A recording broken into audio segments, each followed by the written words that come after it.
What is Forza Horizon to you? Let's face it, no matter who you are, or how deep your racing game discography goes, you know Forza Horizon, the little spin-off that could change the racing genre forever throughout the 2010s. And for me, changed the course of my life entirely. With gaming anthologies, there's a special connection that you're bound to build with that first experience. And for me, my first Horizon was a special one. Growing up a Gran Turismo-loving PlayStation 3 kid, when the 8th generation came around, a certain racing game caught my eye. Since the opening trailer, a desire for Forza Horizon 2 burned deep inside me. That reveal trailer was my motivation to save up my money, to work hard, to buy an Xbox just for this silly little racing game. And when it finally happened, Nirvana wouldn't even come close to describing the first playthrough. In 2014, Horizon 2 was the only game of its kind, visuals which stood unrivaled, a beautiful, expansive world to explore freely, industry-leading physics and vehicle upgrades. At the start of the 8th generation,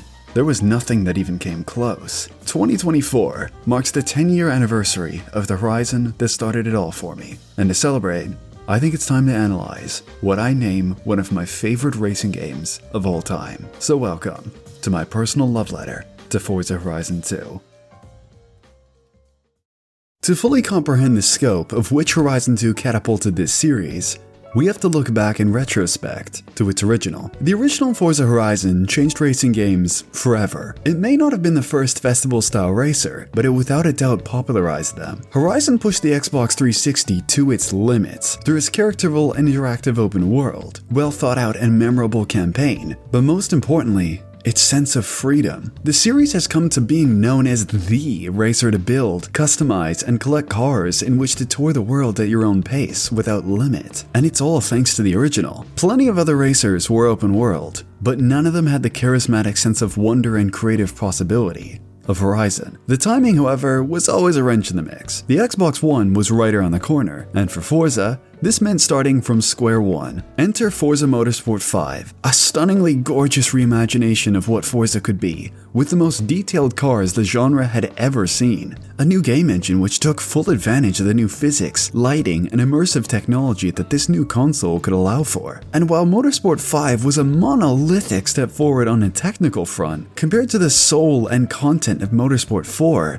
it wasn't even a comparison. In a sense, Motorsport 5 felt more like a tech demo, a testbed in which to base the future of the series off of, and we all sat wondering, what would come next? Words can barely describe what it felt like to watch Horizon 2's reveal. The only other racing game which looked this good was Drive Club, and that was an open world. Here we are, watching the masterclass in technology that the new Forza tech engine had provided Motorsport 5, but with a new style of energy and soul that we hadn't seen before. The theme of exploring a free open world was here to stay, this time in an exotic European setting, adding in rain, storms, and far more dynamic elements. This was the racing game talk of the town, and Playground themselves knew that. The contact high of Forza Horizon 2 was euphoric. Setting foot into Horizon Europe felt important. As the cars unload themselves off at the docks during the opening, it feels as if Horizon had entered the big leagues, no longer the scrappy, quirky spin-off title, but a showcase of what Microsoft's Xbox One could do. Horizon has never, and likely will never, be able to leap so far forwards technically between installments, and this is something lost to time when arguing the case of Horizon 2 in 2024. The colossal jump in what Horizon could be from the original to 2 cannot be tossed aside, and putting aside the differences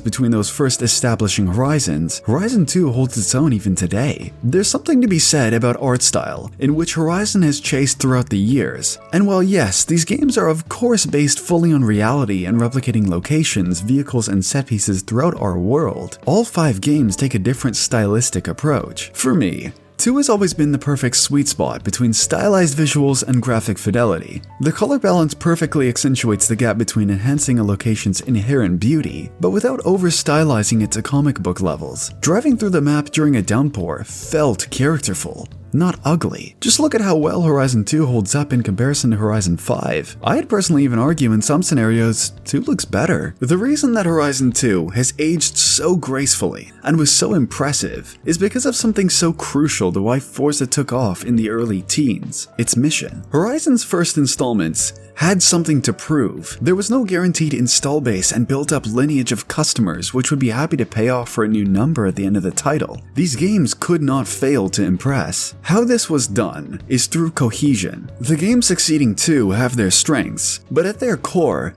every piece of their individual puzzles is a slightly expanded Horizon 2. World exploration, car models, even upgrading tuning systems. These were brand new to the second Horizon, handcrafted specifically for this one-off showcase of a game, and this is where they show off best. Horizon has evolved so little yet so much at the same time, and most fans can't even play these older games due to delisting and console exclusivity, basically losing these games to time. Hell, even making this video was a nightmare in itself, and I have to give a tremendous thank you to my friend Retro Ranger for sending me over an Xbox One and even making this possible. As a token of my appreciation, it would mean the world to me if you lovely people were to head over to his channel and show some love. I'll leave it linked down in the description. Now to me, the piece of the puzzle which shows off Horizon 2's magnificence the best is its cars. The original Horizon had the basis of the legendary Motorsport 4 in which to fill its garage, and it did a fantastic job at adding more flair and character to what we perceived as the very professional and serious motorsport. Horizon 2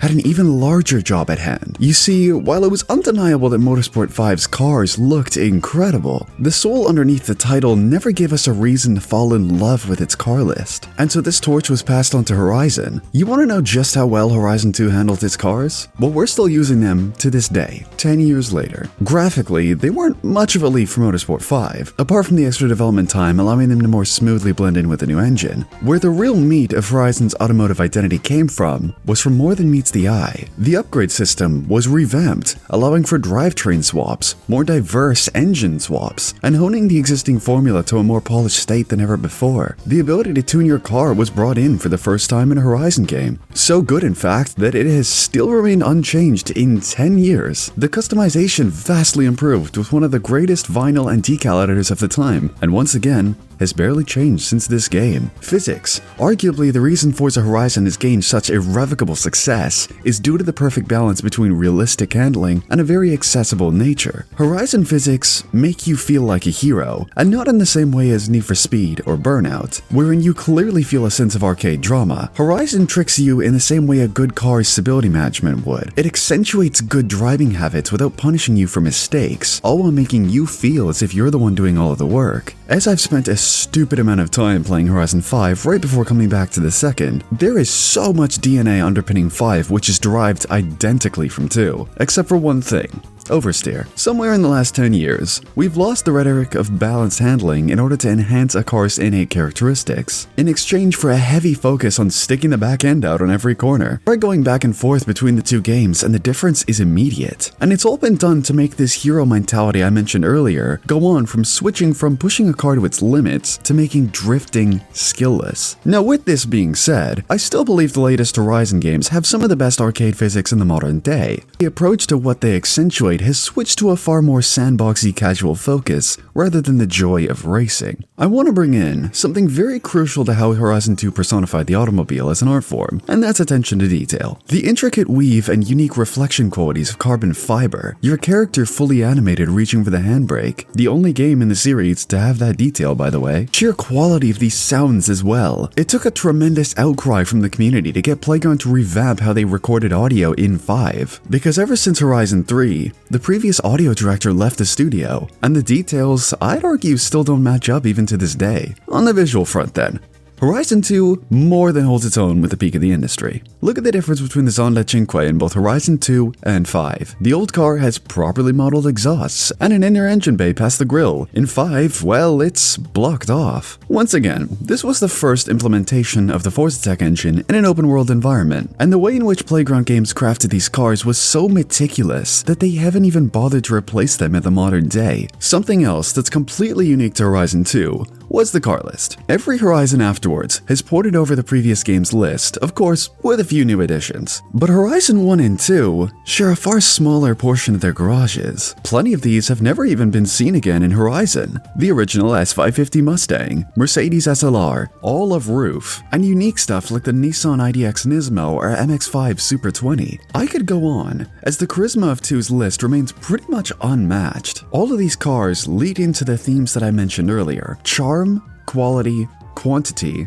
and revolution. These are the metrics which made the world fall in love with Forza Horizon and explode the series into popularity, but no game in the series has leapt so far forwards on all of those fronts combined than Horizon 2. Horizon campaigns have to be special. These automotive worlds of wonder are host to some of the most memorable racing experiences ever created, and the mission of a Horizon campaign should absolutely be to introduce you, the player, to everything that this Horizon installment wants to celebrate. The original game has, if you ask me, always executed the concept of a Horizon career in my favorite fashion. You entered into this massive, blooming festival where music, parties, and racing cars was at the forefront. As you started off as a rookie, you met new opponents, explored new locations, took down mini-bosses, climbed your way up the wristband chain until you reached the final showdown with Darius Flint, in which you took him down for good to claim cash and fame. Was it revolutionary? No, far from it. But it was the very bread and butter of what racing game campaigns have done for ages, executed with respect and passion. The question was sure to come then: how would Horizon 2 approach its narrative and career? There's no better answer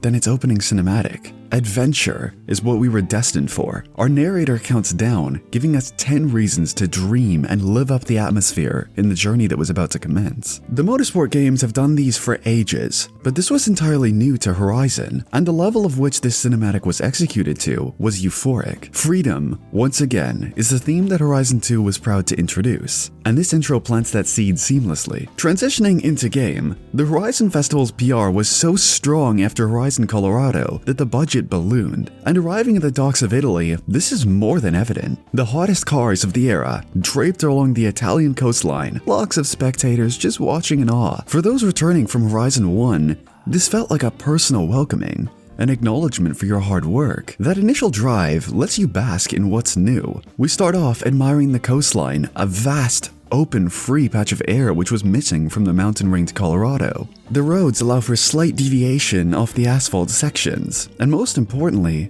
there's a big old festival waiting for you. The lights, music, atmosphere is incredible, and the new host of Horizon, Ben, welcomes us to the festival. We'll be seeing if we qualify in for the festival tomorrow, but for now, kick back and welcome to Horizon Europe, baby. Awakening on the first day of your Horizon journey starts with the most important question: what are we driving? Horizon 2's first car selection is pretty much perfect. You cover plenty of bases, whether you like Japanese, American, or European cars, all while not making you feel too ahead of the game at the very beginning. Once your car's been picked, you'll move on to the Horizon Heats, a race to test your chops and see if you qualify for the Horizon. As long as you finish in the top 3, you're golden. And honestly, yes, while a small critique, if it were me, I would have liked for this to have been a longer section, maybe a championship or two with more stakes. As in the finished game, it's just a single race to win, and boom, that's it, you got your yellow wristband. Making it into Horizon is easy, but where does Horizon 2 take us next? Well, things actually function radically different to the other games. To fit in with the heavy theme of adventure, Horizon 2's campaign is structured around road trips. A road trip starts off at the main Horizon Festival hub, and where you'll choose a specific theme and class of car to race in, then cruise alongside your festival comrades to one of the plentiful gorgeous towns throughout Italy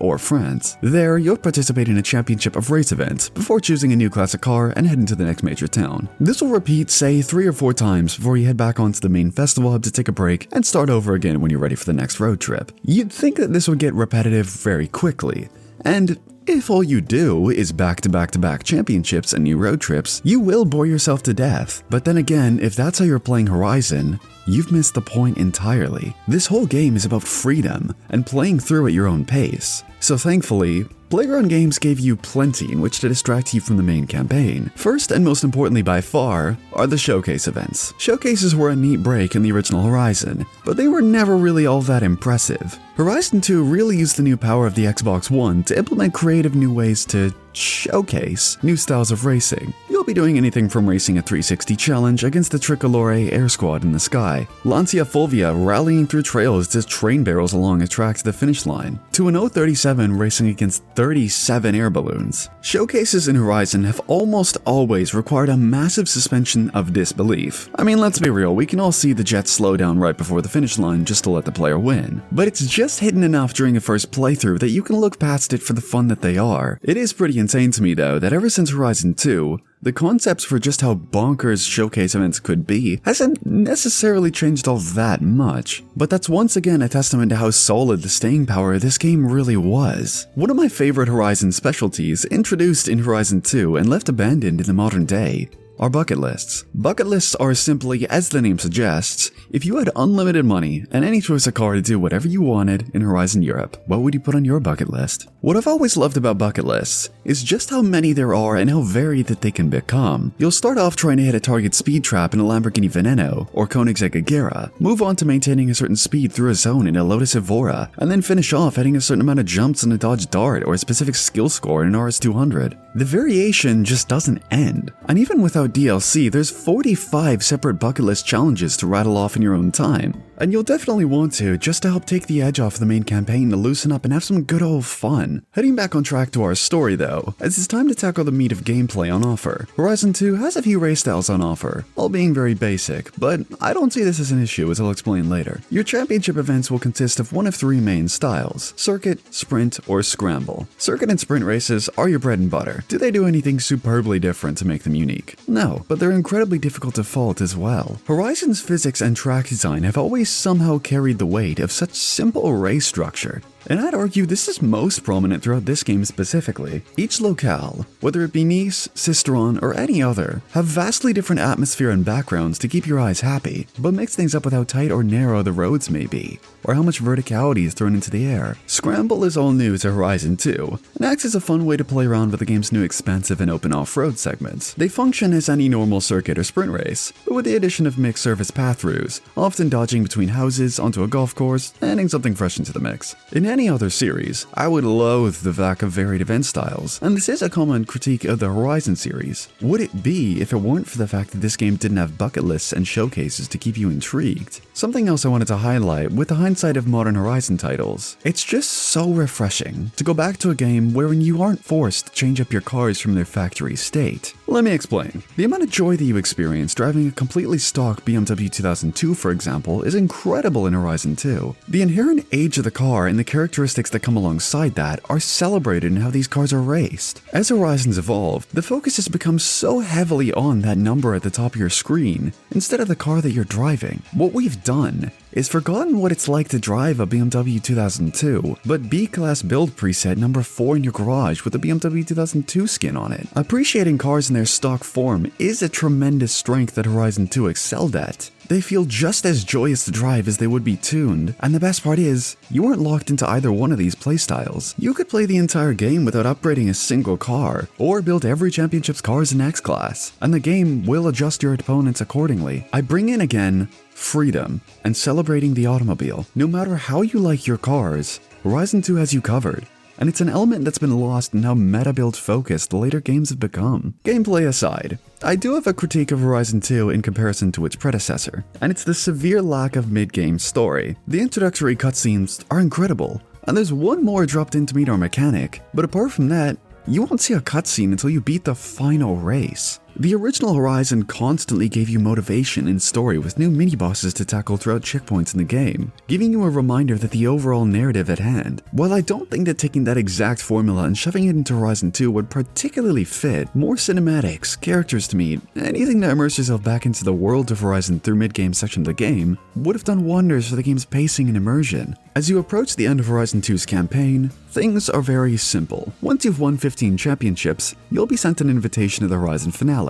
And honestly, the race itself has never been one of the series' best. It's far from bad, but in comparison to the heated one-on-one showdown with Darius or the Goliath in Horizon 3, the finale of 2 can be seen as quite anticlimactic. The race is pretty, don't get me wrong, and X is a big celebration of the map in its entirety, something that hasn't been done yet throughout the game, almost functionally playing as one big road trip where everyone's racing. There is thankfully a fat $1 million prize for becoming Horizon champion, a far cry from the $10 million in the original, but hey, $1 million is $1 million.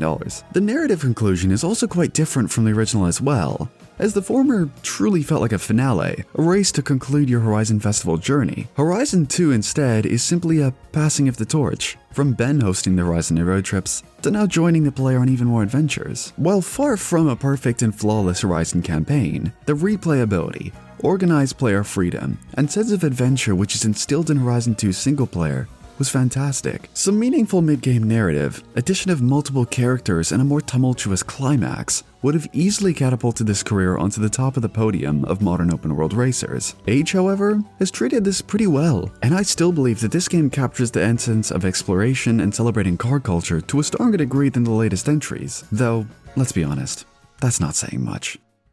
There's one final element which made up the wondrous world of Horizon 2, and it stuck with me ever since that first playthrough, and it's the special attention to detail and world building. I'm not just talking about the map alone, no, I'll get into that in a second. I'm referring to the confluence of minute details which add up in harmony. Horizon 2 is, of course, based around the Horizon Festival, and in order to immerse yourself in that atmosphere, time was spent to make sure that as you drive around the open world, you'd run into other drivers cruising and exploring each section in that very classic car that you've been road tripping in. You can roll up to car meets throughout the map, rev others' cars, pen around them, and just chill out. Cars aside, the start lines for showcase events will always feature not only the Horizon host Ben, but some staff members as well. This festival feels properly alive, as if the show would always go on even without your direct presence. As at the end of the day, you aren't some big shot yet. You're just some bloke fresh off the boat who's been tossed a wristband. There's an element of grounded realism afloat, as well, yes, a bit excessive.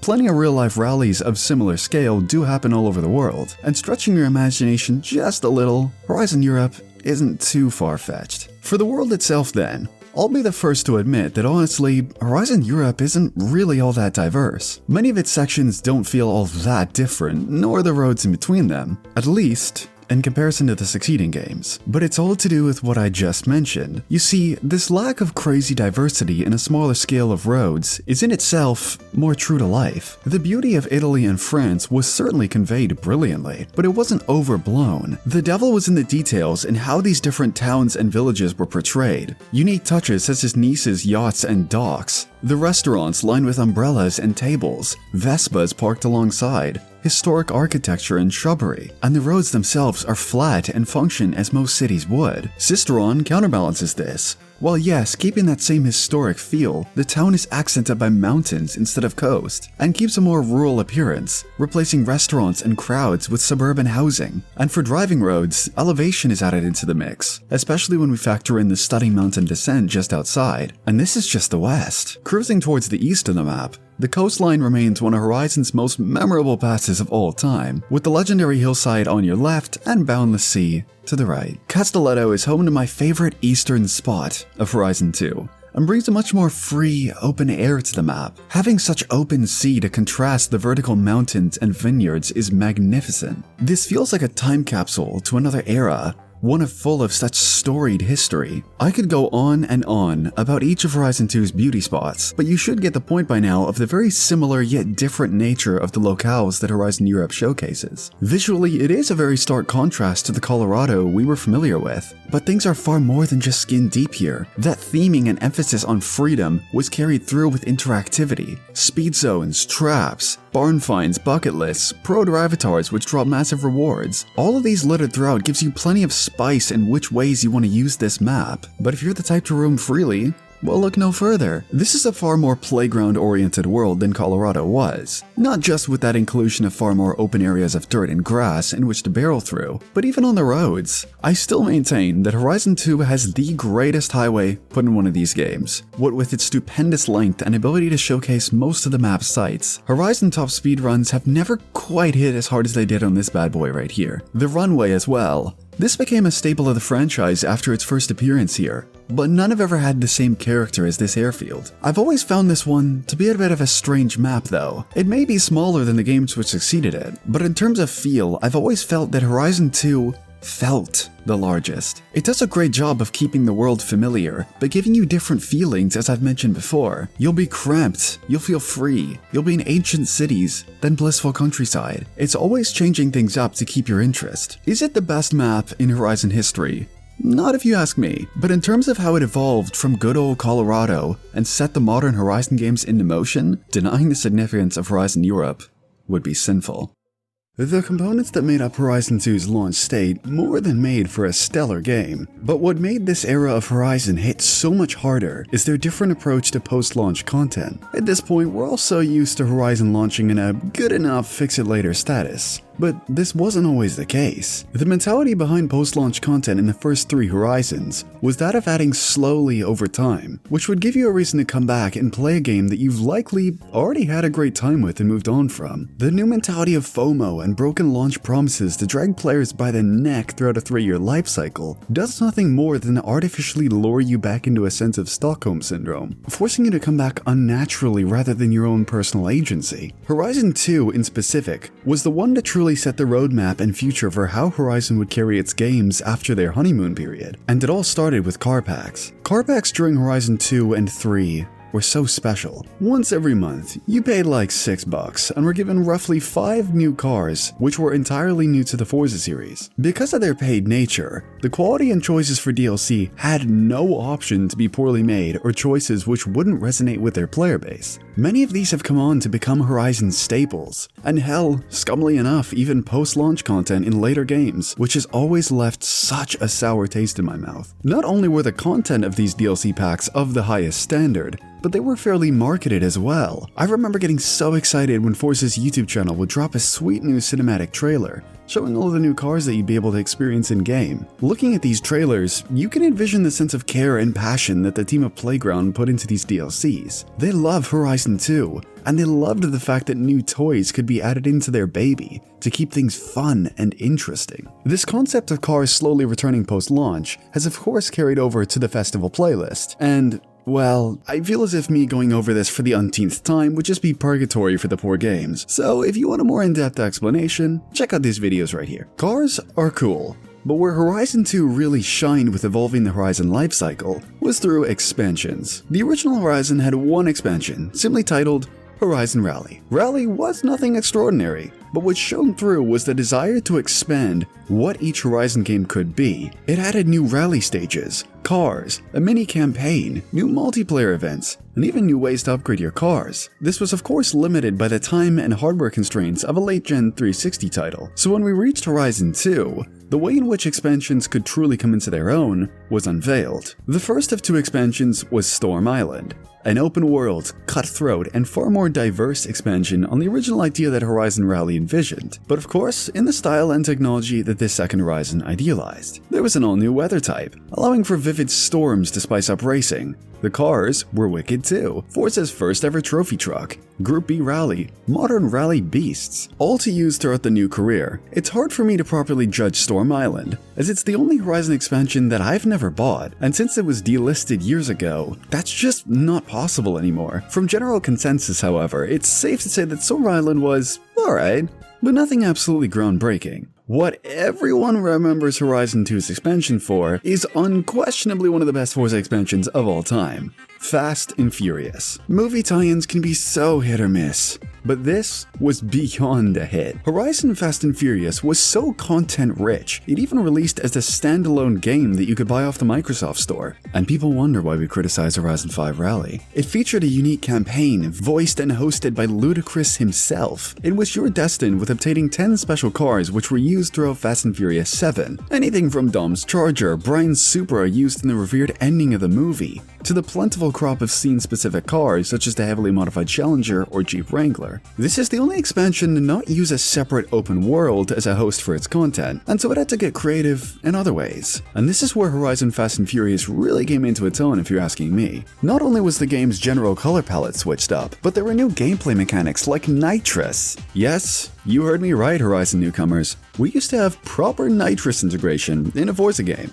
and it was blummin' awesome. The main events through the campaign used the base structure of Horizon 2's base game, but then draped that Fast and Furious themed skin over top to take advantage of the game's already stellar physics and race structure, but just changed things up to add a little more variety in the mix. This even went for showcase events. And look, as far as brand tie-ins go, this may not take the #1 spot for me in terms of Forza expansions, but it is certainly not far off. Both Storm Island and Fast and Furious set the blueprint for Forza's expansions, which is stuck until modern day, the first expansion in a game's lifecycle being themed around a new weather or location, with the second being a brand tie-in. If it hasn't been obvious yet, this is one of the most clear ways to see how little Horizon has evolved, now a whole decade past Horizon 2's launch. And in many ways, even these expansions have downgraded, with Horizon 5 having lackluster versions of expansions done before with both Hot Wheels and Rally. As I said before, Horizon 2 had a mission to prove, and its expansions certainly weren't afraid to grab the bull by the horns and show the world what Forza was soon to become. In summary, 10 years later, in 2024, Horizon 2 remains arguably the most pure personification of what Horizon means. It encouraged and expressed the theme of exploration and a free open world, while providing a fantastic experience as a game. Not just a vast open sandbox in which to barrel around as you please. The question to me isn't necessarily how Horizon 2 has aged, but more so, if it even has. It's an honest shame that these older Horizons have been lost to time, of course due to Microsoft's short-term licensing. Any likelihood of a remaster or port towards PC and newer consoles seems unlikely, but that doesn't stop me imagining just how great that could be. As it is though, it's safe to say that I love Horizon 2 and how it shaped the future of the series. This structure was set for a whole new generation of Horizons, and most importantly to me, my favorite racing game. If you'd like to see me tackle Horizon 3 to the same depth, if not even more so to this game here, be sure to leave a comment down below and give me some feedback. But for now, thank you so much for watching, and you have a great rest of your day.